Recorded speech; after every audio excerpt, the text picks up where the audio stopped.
Hey y'all! Welcome to Next Round Cocktail Hour. I'm Brittany Wagner. And I'm Kelly Hunter. Brunette. Blonde. And a bar. And here we are. So, Next Round Cocktail Hour is brought to you by Next Round Cocktails. Constellation Brands, the makers of Next Round Cocktails, has provided us today with a Kim Crawford Rosé. The secret to Kim Crawford's success is serious attention to detail in the vineyards and winery, with a special focus on sustainable practices, individual vineyard block harvesting, and small lot fermentation. You can get either of these Kim Crawford brands anywhere that sells wine, and this is Kim Crawford by Constellation Brands. We are drinking the rosé today for episode 1. I know. Of Next Round Cocktail Hour. I feel like this has taken Let's do this. a long time, a short time to get us here. I don't know. I I feel like it was like yesterday. I know, but I'm kind of nervous. And but here this we is are. I know. I'm sweating. I'm okay. gonna have to fan myself. And I just read that without my glasses, You, which is big time. I wish Just I could bring saying. mine without glasses. So And I cheers. need to drink. Yeah, cheers. Let's go. This is gonna be fun. Thank y'all. Thanks know. for tuning Thank you in. for coming. Episode 1. We said we don't want to drink alone, but we will. We will. Done it before. And we are alone. Done it before. Here we'll we do are. it again. Okay, so Okay. Who are we? Yeah, we both got here because we are both friends of the guys next door, literally. Yeah, literally. Lance, Jim, and Ryan. And Lance thought this would be, a good idea to put two people with... Two women. Yeah, two women. Not just two people. ding, Two ding. women of a certain age with, I guess, big personalities. Mm-hmm. Have you been called a big personality before? My entire life. When I was like 6 and I wouldn't sit down and have, like, we had family dinner. Did y'all have family dinners growing up? I feel like that's a thing of the It totally past. is. Yeah, but, so we had family dinners around our table, and my mom would always say I could not make it through a family dinner without getting up and having to, like, do a dance or sing a song or demonstrate some kind of... Yeah. I think you could say that's a big personality. I think anyone who rides in the car with me know that I cannot tell a story without doing this. And my dad will be on the interstate. He's like, just put your hands on the wheel and tell me the story when we get there. Okay? Yeah. We're on I-20. Yeah. Don't need to be doing this. Same. So speaking of I-20, neither one of us is from the Birmingham area. So how did you get to Birmingham? Because I don't know. How did you get to Birmingham? Okay, I got to Birmingham. 2 things brought me to Birmingham. The airport. So I was living in Meridian, Mississippi after Last Chance U, and was no longer working at East Mississippi, but driving over here to fly out of the Birmingham airport weekly because I was doing speaking engagements all over the country, and I just liked the Birmingham airport better than the Jackson, Mississippi airport. Okay. Sorry, all my Mississippi people. But I was driving over here, and then, so that was number 1. If I'm driving over here once a week, Makes sense. why do I not live here? And number 2, which, I don't talk about a whole lot, but was a guy. That's So I always a started guy. dating a guy that was from here, or not from here, he was from Mississippi, but lived here. And so I was driving over here for the airport, then I met him, and then I was driving over here for him. Yeah. And it just kind of made sense. Well, just because a lot of people know you from Next Chance U. Yeah. Last Chance U. Last I Chance do that all U the time. and Next Chance. Her book It's your is last chance and your next chance all in one. Because that was in East Mississippi. And Yeah. so a lot of people were like, why is she in Birmingham if last they saw you was in East Mississippi? Which I've lived here 5 years, and people still come up to me and they're like, "What are you doing in Birmingham?" what are you doing? I'm like, "I live here." They're like, and people don't know, No. which I think is crazy, but I love it. Yeah. It's like big city meets small town, all crammed in one. It's everything you need. So I Yeah. grew up in Atlanta and went to college in Ohio. And then I was an English major in college, and my dad pulled me aside like my junior year and was like, "This is great. You're getting really good grades, but do you have any idea what you want to do with your life?" And I was like, No. "Just enjoying college." Yeah. So he gave me the best advice anyone's ever given me of find something you feel like you're good at and mesh it with something that you love or something that you enjoy. And I was like, okay, well, I've always been comfortable talking in front of people, and I love sports. And my dad's like, well, let's see if we can find something. So I decided to get into TV, like you just decide to. No, I actually... I just woke up one day. I just woke up one day and I walked in a TV station. I was like, And it worked. Yeah, but no, in TV, you take the first job you can get. I had gotten an internship in Atlanta, so I'd at least been able to put a tape together. So my senior year, I was just sending out tapes like crazy. And the first job I got was Ottumwa, Iowa, which if you've never heard of it. I've been to Iowa, but I've never heard of that place. The only two things to come out of Ottumwa are Tom Arnold Okay, yes. And Radar O'Reilly, who was on MASH, like I was going to say, I don't know who Generation that Force, is. yes. Okay. And then I moved to Kirksville, Missouri, because you're always looking for the next best job. And then I moved to Topeka, Kansas. And then I was like trying to get closer, because I grew up in Atlanta. I was trying to get closer to home and got an offer to come to Birmingham. Or just maybe somewhere where they serve fried chicken. And there was a Chick-fil-A not in a mall. What? Like in Topeka, there was one Chick-fil-A, but I had to go to where in Missouri? Because I was born in Missouri. Okay, Kirksville, I don't Missouri. know where that is. It's up north. It's literally like Ottumwa. I was on one side of the border, Kirksville's on the other. So it was not a big move from Ottumwa to Kirksville, but it was at least out of Iowa, because that Field of Dreams bullshit that they show every summer, the baseball, it is, I mean, the best thing of it in Iowa is in your rearview mirror. I've been there. I don't really remember, but I've been there. But did you know that the first Division I, fun fact, first Power 5 women's wrestling team, University of Iowa, it's starting this next year. Well, because Iowa is known for its wrestling program, so that would make sense. But yeah. They're starting this next year. I met the coach. She's an Olympic medalist in wrestling. She's amazing. But anyway, she's starting the first ever Power 5 women's wrestling program at University of Iowa. And that would make sense. But we do kind of get isolated in our bubble here of the southeastern sports. So we know that there's football. We know that they're your traditional women's sports, but then also like up north you have women's hockey, which no one down here would even think that. Yes, there's women's hockey, there's women's wrestling. And I was even telling my son this weekend, we were at my daughter's volleyball tournament, and I was like, out west and all over the world, men's volleyball is huge. Yep. And he was like, what? I'm like, no, I'm serious. Like in the Olympics, when you watch men's volleyball, it is insane to watch those guys verticals. And well, even volleyball's relatively new, a new thing. It's just now become kind of the sexy thing, like sexy sport for young girls. Yeah. So anyway, that was in 1998 that I moved to Birmingham, and then 4 kids later. Wow, you've been here. We are. So I used to work.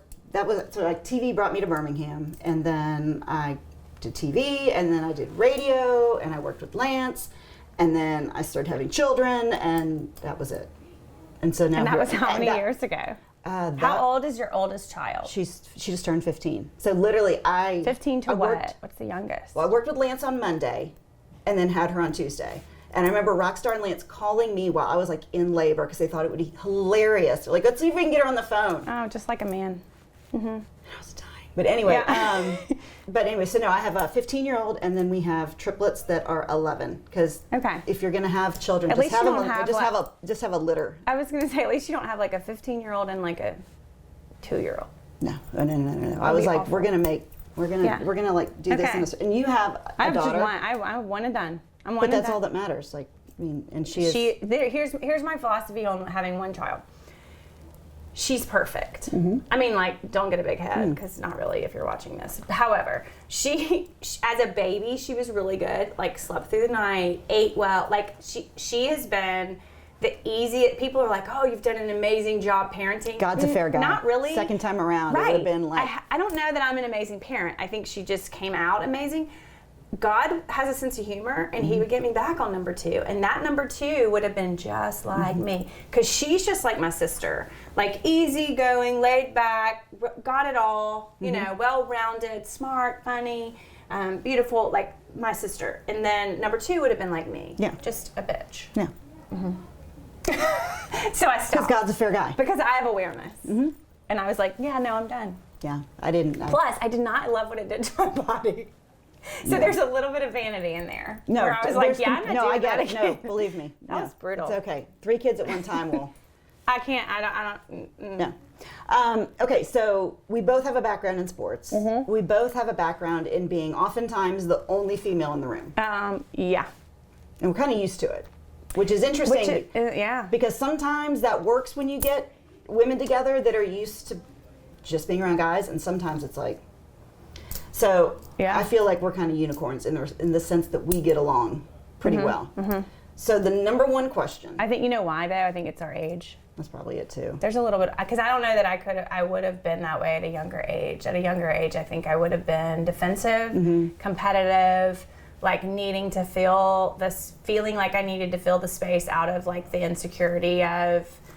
That's a good point. No, I agree. Think the older I get, the more I don't have that insecurity. I don't need to fill the space. Like, the only competition is me. You know, well, like that's a really good point because yeah. I agree because I think probably Yeah. that would have been the case with me at a younger age too because I think you do feel like you still have a lot. Yeah. I'm probably You just have a lot totally messed up the mic there. I'm sorry. See, we don't know what we're doing, but it's okay. Anyway, the number one question that I get asked a couple times, well, there are a couple. Yeah. I guess I should say like 1A, B, and C. But how often did you get hit on? Like, it was constant. Yeah. I don't know that I went still. I mean, still, it's constant. Good for you. Cheers to that. But I mean, girl. let's not know that we should cheers to it. Because I think we have to be respected. We have to like think about Yeah, it's who still I'm flattering being hit on though. by. It's okay. But no, when I was it was constant. Do you feel like you were treated? Were you treated well? Were you respected, or was it no? No. I mean, here's the thing. In the beginning, before I had proven that I was good at my job, was I respected? Oh, absolutely not. No. Like, it was like, who is this? What the heck? Like, no. Yeah. Oh, she's cute. Yeah. Like, that was kind of the, oh, she's cute. Who is she? And I remember, actually, my first kind of, I guess it was my second like full-time gig in college athletics, but it was my first full-time gig as an academic counselor, like working with the sport. And I was at an unnamed school with an unnamed coach, but I'll say like probably the best coaching staff I've ever worked with at this place. But I remember them asking, I was the low man on the totem pole in the academic office. I was the low man on the totem pole. I had the lowest job. I was the youngest. I did not know what the heck I was doing. And those people did not get invited to do recruiting because we didn't know. And recruiting is so ticky-tacky. You say one wrong thing, you make one wrong move, you lose a recruit, everybody hates you. Yeah. And so, you didn't get asked to be involved in recruiting unless you were kind of a seasoned vet. Well, all of a sudden, I get asked to be involved in football recruiting weekends, and I am stoked because I think it's I think it's because like I'm good at my job, and like I know. No. It was because I was the hot counselor. Yeah. And like they wanted the hot counselor up in front of the football recruits to say like, hey, this may be the woman that's doing your schedule that's or other things that you're having to meet with or whatever. Or doing other things, but that was just being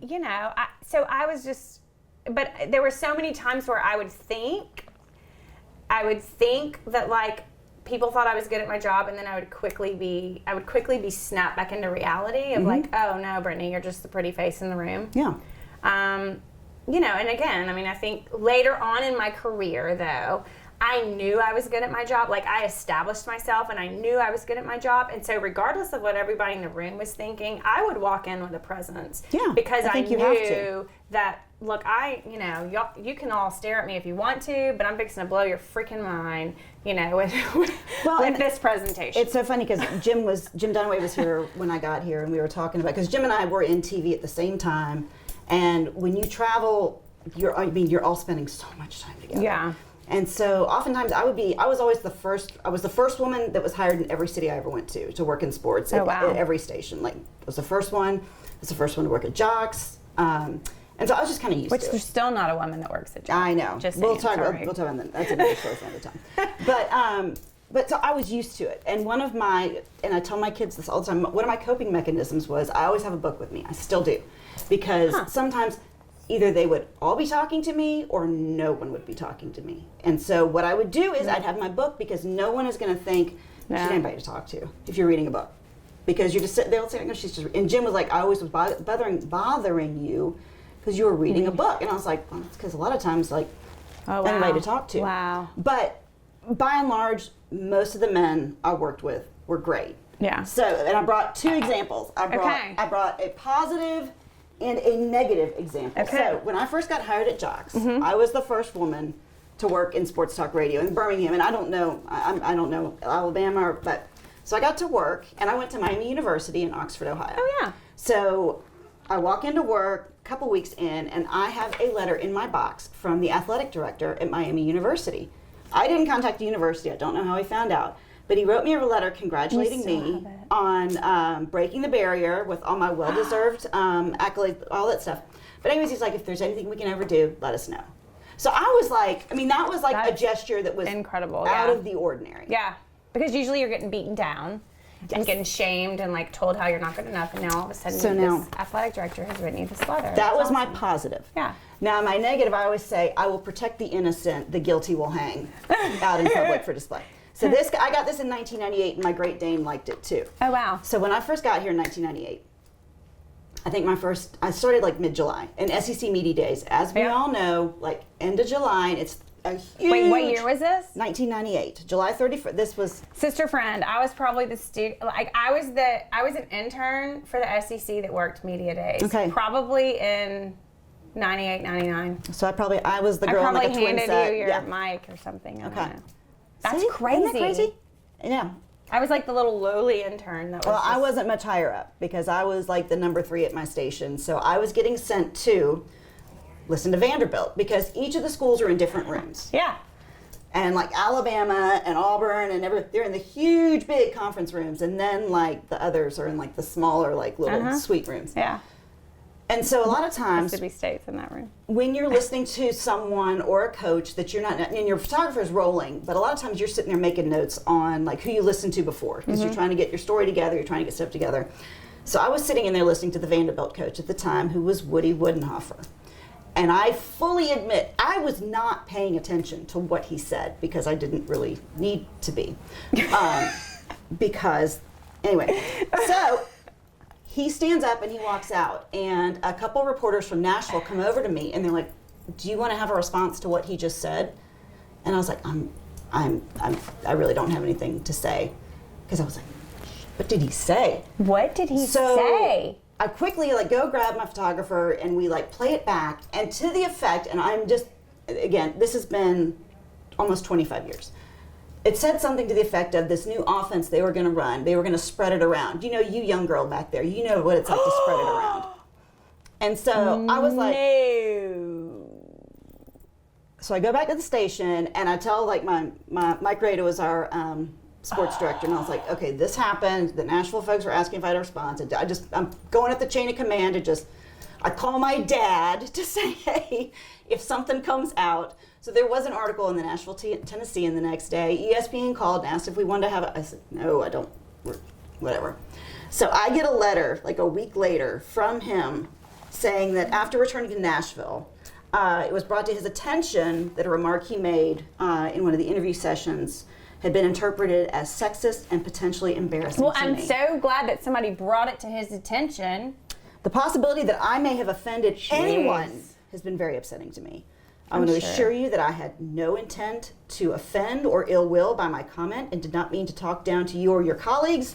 I hope we might meet again when we are in Birmingham to play the University of Alabama in September. Good luck this fall with your new job. Sincerely, Woody Woodenhofer. I don't know who Woody Woodenhofer. Well, he has since passed. I looked it up because I did not have. Did he win at Vanderbilt? I think he left. Now, he did win 4 Super Bowls with the Steelers. So after that or before that? Before. So he was a good coach, but obviously, and this is a long before a lot of what we see these days has been brought up. Because I joke that I could have owned pretty much any TV station or radio station if I were coaches that are still working instead in college football. Yeah, and it could have been KEL instead of whatever radio or TV station. That's awful. But it's just funny because that was 24-year-old me there, and I think back, like the way you handle things, and I feel good about the way I handled it. But now it's like you look back on this and you're like, I swear, just idiots. Well, I think too, when you're the only woman in the room, look, definitely today things have changed. Yeah. And things have changed because of people like us. People like you. Amen. There you go. Things have changed because we were the only woman in the room, and now women are not the only women in the room. However, when you are the only woman in the room, there's so many things that you tell yourself it's just part of the job. Like it's just part of it. You know, you're told that. I don't know if you're told it or you just tell yourself, like, you know, my saying to myself, I've learned through many years of therapy was suck it up, Buttercup. Yeah. Like I told myself all the time. That was suck part it of my up, job. Brittany. Suck it up. Like, you know, man up. Yeah. Man up. Oh, yeah. Suck it up. And so I think when you're the only woman in the room, like that's what you continually tell yourself. And so you put up with stuff and you hear things and you experience things that are completely unacceptable, but you don't even process that they're unacceptable because you're just trying to get through the day or get through the meeting. When you say that, because so when I worked in Kansas, it was a great training ground because we covered the Chiefs and the Royals. So pro sport, you go in the locker room after the game, regardless of. Yeah. I mean, women were allowed in the locker room at the time. And so one week, it was a preseason game. My dad happened to be in town. And I was like, hey, I've got you a sideline pass. The Chiefs are, they're playing actually the Steelers. So they're preseason. So he was like, Wood and I were the he was not. But he was like a kid in a damn candy store. Like I would look across the field and he'd be like as far as he could, like looking in the huddle. You know, this was back before they popped up tents and had everything. Yeah. And so after the game, we go to Schottenheimer's press conference for the Chiefs, and that ends, and we both stand up, and I'm like, well, I got to go in the locker room, and I don't want you in there with me. And my dad's like, really? I'm like, because I don't want, at the time, like Marcus Allen was on the team, Elvis Gerba, all these guys. I was like, I don't want you to hear them say something inappropriate to me, and the headline tomorrow is, like reporter's dad punches so and so. Yeah. Well, you also don't want to be escorted in the locker room by your dad. Exactly. There were many reasons, but I mean, like I've been in enough locker rooms. But my point to that was, we're all just trying to go home. That was the end of my day. Yeah. I was not in there by any means on a scenic tour. Yeah. Okay. Yeah. I was 23, 24 years old, just trying to. I need to get the interview because everyone else is getting the interview. So. I think back on it, I'm constantly like, I was just trying to do my job, like all the time. I was just trying to do my job, and I wasn't processing like if things were appropriate or not appropriate, or like it was just like literally, can I get through this day without having a complete and utter breakdown? Yeah. Because I was that constant feeling of inadequacy. Right. So it's like, can I just get the 5 o'clock without having a breakdown? Like that was my one and only goal. Yeah. Because I was so fixated on, I had so many coaches tell me, so I had a coach one time, I got like, I'm not like emotional, like I didn't cry, but I got like heated about an athlete in a meeting one time about an athlete not being treated the way that I thought the athlete should be treated. And so I kind of made a stink about it. Like I kind of was like, wait, hold up. And the coach looked at me, and then looked at the administrator in the room and said, I told you we should have hired a man. She's too emotional. And I was 23 years old. Yeah. And so from that moment on, in my head was constantly, just don't be emotional. Like be flatline, all Brittany. Business. Be flatline. Like wear your hair in a bun, wear high heels, wear a suit, and be flatline. And so constantly in meetings, it was like, suck it up. Don't let them see you sweat. Yeah. Don't let them see you cry. Don't let them see you, like, just be a man. Be a man. Yeah. Be a man. And I felt like that too because I was like, I can't miss out on a scoop that they may get. Yeah. If I was going to act like that offended me, or if that, I was like, And it's a different day today. Oh, it totally is. It's a different day, and can you imagine? Goodness, I know. But it wasn't like that. It's a different day today because of the countless numbers of women that have forged the path. Which I'm glad it's a different day, and I'm glad that women can sit in a room now and be like, hey, you know what? That's offensive. Yeah. You shouldn't say. But it just wasn't. That just wasn't the case. Are you a crier? 30 years ago, am I? Do you cry? Oh my God. Do you? Yeah. Okay. Like constantly. Okay. Do you? No. Like why? I don't know. What's wrong? Something's wrong. Have you been to therapy? I'm serious. Like my kids are like, is there like just like never? Like when's the last time you cried? No, I'm trying to think the last time I cried. I don't. Oh, you can't recall? No. I really like yesterday. And what's funny is my youngest daughter one time. I cried 10 minutes ago. No, I'm kidding. My youngest daughter one time, she was on the monkey bars and she like missed the next one and just like bit it on her back. And she was probably 6. And she started crying. And that night I was tucking her in and I was like, are you okay? She's like, I'm so mad. And I go, why? She was like, because I cried. I cried at the playground and everybody saw me and I'm like, holy shit, what am I doing? I don't mean to instill this in my children. My daughter's the one that's like, Mom, seriously, why are you crying again? You see, my oldest daughter cries. What's wrong with you? Yeah. Like, I will watch College Game Day and I'm crying. Well, that's good, but that's the point of they want that. I'm crying. I'm watching a football game, and I see a kid like hug his coach. Like That's he comes the point, off, though. He like scores. He comes off and hugs his coach, and I'm like, because his brother died a year ago, and his mom has leukemia every Saturday. No, but that's like, and my oldest daughter cries all the time. Not all the time, but she cries. My daughter's not a crier. Cries, I guess. But see, that's ironic. But I tell all the time. Because I am a crier, and my daughter does not cry. And you're not a crier, and you have. See, I know. And I tell people all the time, I'm you. like, there are two things I do not accept: tears and excuses. Do you understand me? And I know that is not healthy. I know that is not. I have healthy. a really good therapist. I'll give you her name after in a minute. Unless you want and that's me to my give it to you joke. now. No, that's my joke. Is my kids are going to end up on a sofa every time something happens. I'm like, well, there'll be room on the sofa for everybody. But you know, guys. my dad's a psychologist. Oh, interesting. And I'm on a sofa. I've been on a sofa for 20 years of my life. Kids he's amazing. My mom's amazing. Like, I think everyone needs to be on a sofa. They probably do. But again, like therapy's for everyone. I know. But that has been part of me where it served me well in the job that I did. That I did not get emotional. No, I would not get emotional in front of people. Mm-hmm. See, I'm different because I would not get emotional in front of people, but I would go to my office and close my door and like have a freaking come apart. I will tell you the probably the hardest I've cried in the past. I'm going to say in the past 2 years. Was it 2 years? 2 years. No, like 3 years. And this will be a whole story for another time. So everybody did something during quarantine, and I got goats, and I had a baby goat that I had to put down.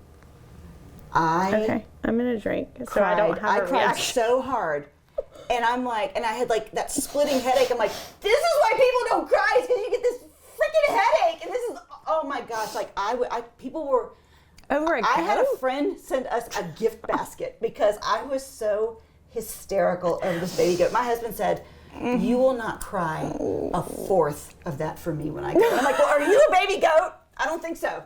Okay. Animals make me cry. There's that one movie, A Dog's Purpose. Oh, I can't. Where the dog keeps dying and I coming don't. back as another dog. I've never seen that movie because I can't.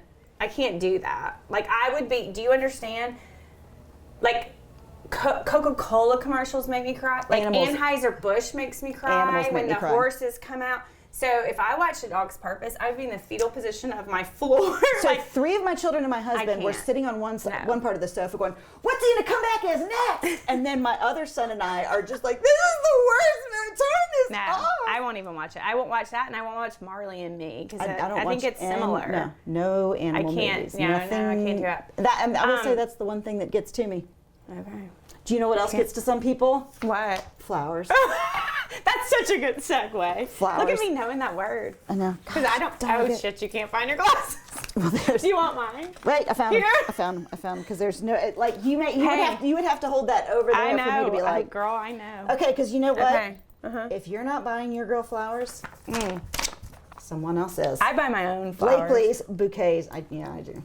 Is the premier florist in town, serving the greater Birmingham area with fresh flower arrangements and additional gifts of all kinds. At Blakelee's Bouquets, they craft both traditional and contemporary bouquets with plenty of room for customization and uniqueness, and they really go above and beyond with their unique and custom designs and provide our customers with an intimate experience and help you get those special flowers to your special lady today with same-day delivery. Probably not same. You could probably even say man, child. I don't think it's just your special lady anymore. That's just your special anyone. Yeah.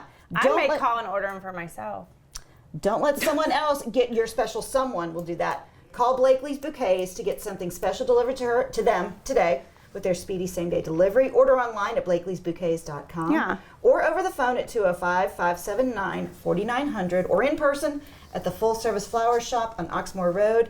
Blakelee's Bouquet, they probably are even good for, I'm not going to say even good, I know they are good for homecoming flowers. Oh gosh, and which all the I'm stuff dealing that everybody with right needs now. right now. I went homecoming shoe shopping yesterday. It was lovely.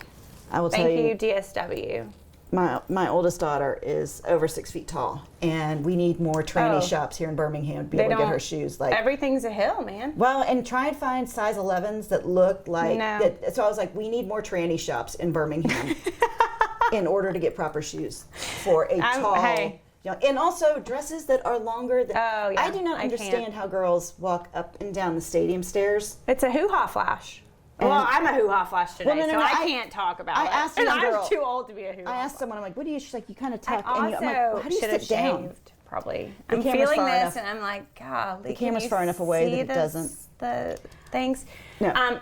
No, Blakelee's. Yeah, no. I'm a flower. Are you a flower person? No. Okay. I'm like, that's Are you a just. candle? What are you? What are you? I like. My husband makes a good woodwick candle. That's the running they joke with make the noise. Yeah, my daughter's like, every time Dad makes us go look for a damn woodwick, I'm like, I don't care. Just I need something to cover up the stink in my house. So that's why you can go to Blakelee's and get a nice candle too, because they have those as well. Do they? They do. Okay, I'm loving. I'm gonna look. If you want to order me Blakelee flowers, I'm gonna call and give them my address.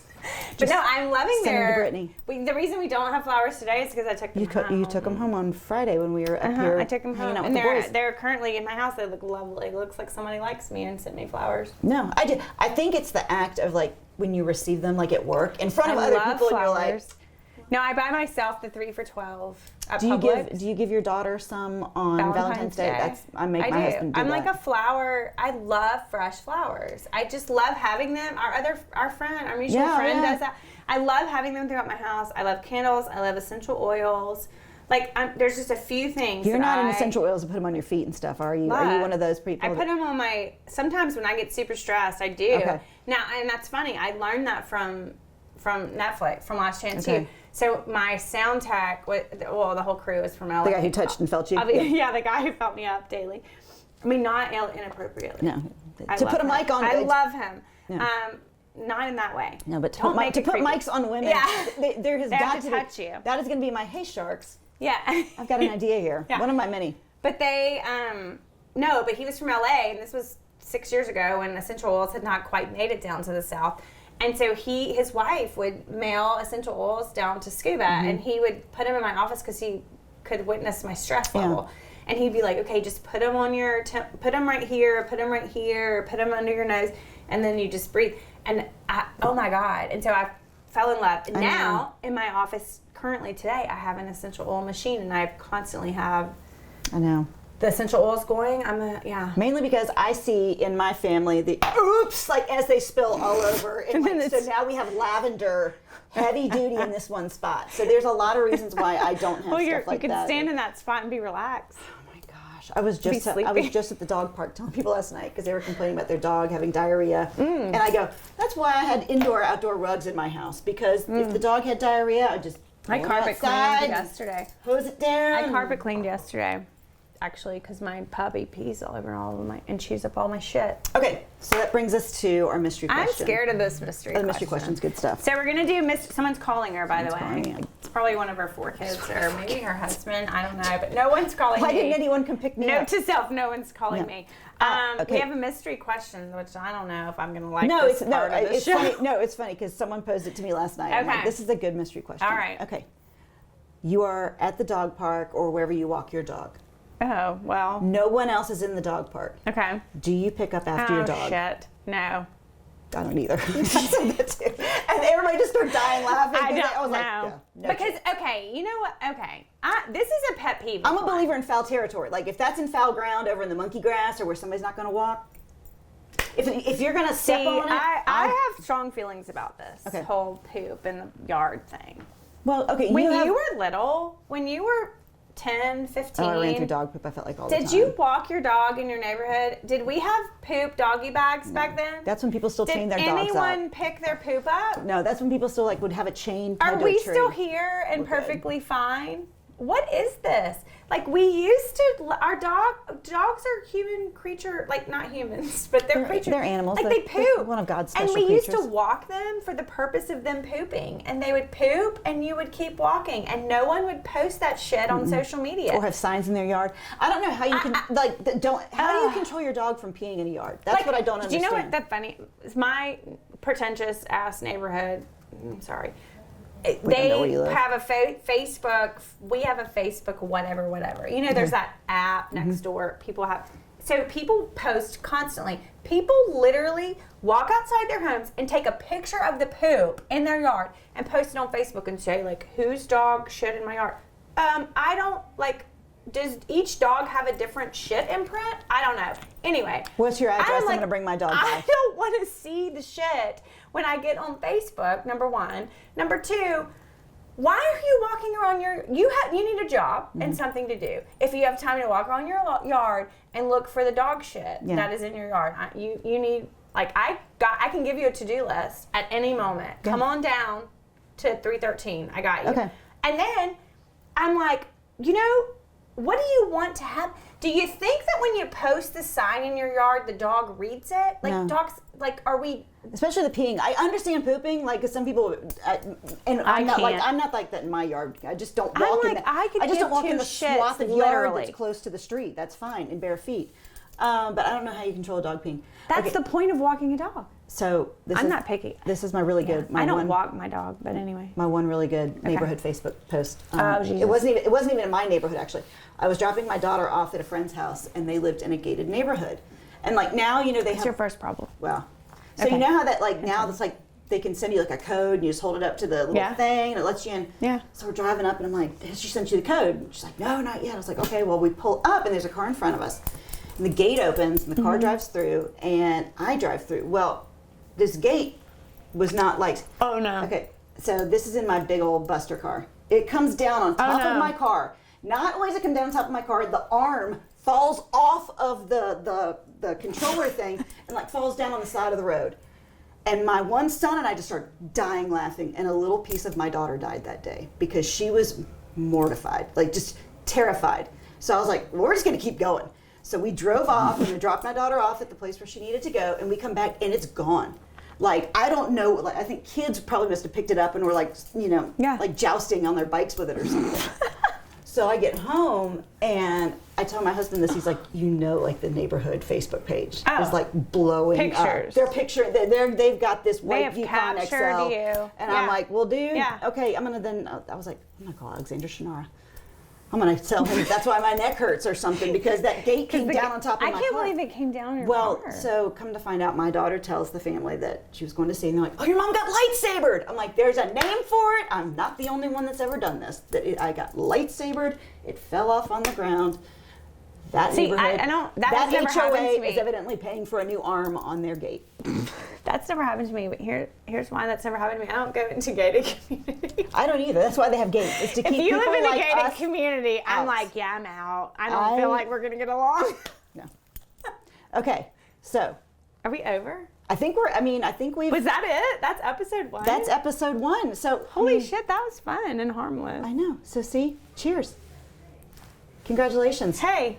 Do we have an outro?